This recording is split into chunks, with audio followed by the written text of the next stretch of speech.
നമസ്കാരം. പുണ്യതീർത്ഥത്തിലേക്ക് സ്വാഗതം. നല്ലൊരു ദിവസം ആശംസിക്കുന്നു. ഞാൻ ശ്രീകല. ഇന്ന് പുണ്യതീർത്ഥം കൊട്ടാരം ഗണപതി ക്ഷേത്ര സന്നിധിയിലാണ്. എറണാകുളം ജില്ലയിലെ ഇടപ്പള്ളിയിലാണ് കൊട്ടാരം ഗണപതി ക്ഷേത്രം സ്ഥിതി ചെയ്യുന്നത്. ഇടപ്പള്ളി രാജകുടുംബം വക ക്ഷേത്രമാണിത്. എട്ടുകെട്ടായ കൊട്ടാരത്തിലെ തെക്കിനിയിലെ നാലുകെട്ടിൽ പടിഞ്ഞാറ് ദർശനമായി വിഘ്നേശ്വരൻ ഭക്തരെ അനുഗ്രഹിക്കുന്നു. നഗരത്തിലെ തിരക്കുകളിൽ നിന്നൊഴിഞ്ഞ് പച്ചപ്പട്ടു വിരിച്ച പ്രശാന്തസുന്ദരമായ സ്ഥലത്താണ് ക്ഷേത്രം സ്ഥിതി ചെയ്യുന്നത്.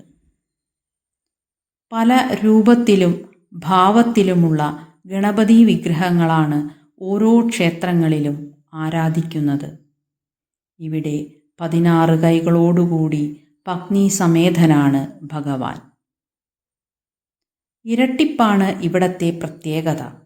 ഇരട്ട പ്രദക്ഷിണം, ഗണപതി ഹോമത്തിന് ഇരട്ട സംഖ്യ നാളികേരം എന്നിങ്ങനെയുള്ള പ്രത്യേകതകളുണ്ട്. കേരളത്തിലെ തന്നെ പ്രസിദ്ധമായ വിഘ്നേശ്വര ക്ഷേത്രങ്ങളിൽ ഒന്നാണിത്. രാവിലെ 5:30 മുതൽ 7:30 വരെ ഭക്തർക്ക് ക്ഷേത്രത്തിനകത്ത് കയറുവാൻ സാധിക്കുകയുള്ളൂ.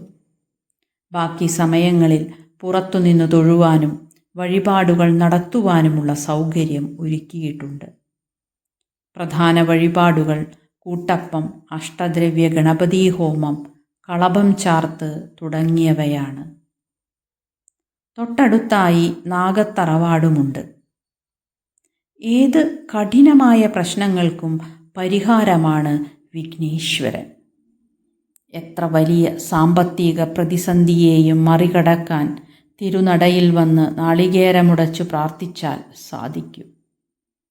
മനം നൊന്തു വിളിച്ചാൽ വിളിപ്പുറത്താണ് ഭഗവാൻ. പത്നി സമേതനായിരിക്കുന്നതുകൊണ്ടു തന്നെ കുടുംബത്തിൻ്റെ ഐശ്വര്യത്തിനും സമാധാനത്തിനും വേണ്ടി ദൂരദിക്കുകളിൽ നിന്ന് വരെ ഭക്തർ എത്തി അനുഗ്രഹം തേടുന്നു. ഏതൊരു പുതിയ തുടക്കത്തിനും ഭക്തർ ഇവിടെ ദർശനം നടത്താറുണ്ട്. ഇഷ്ടജോലി ലഭിക്കുവാനും തൊഴിൽ തടസ്സങ്ങൾ മാറുന്നതിനും ധാരാളം പേർ നിത്യേന ദർശനം നടത്തുന്നു.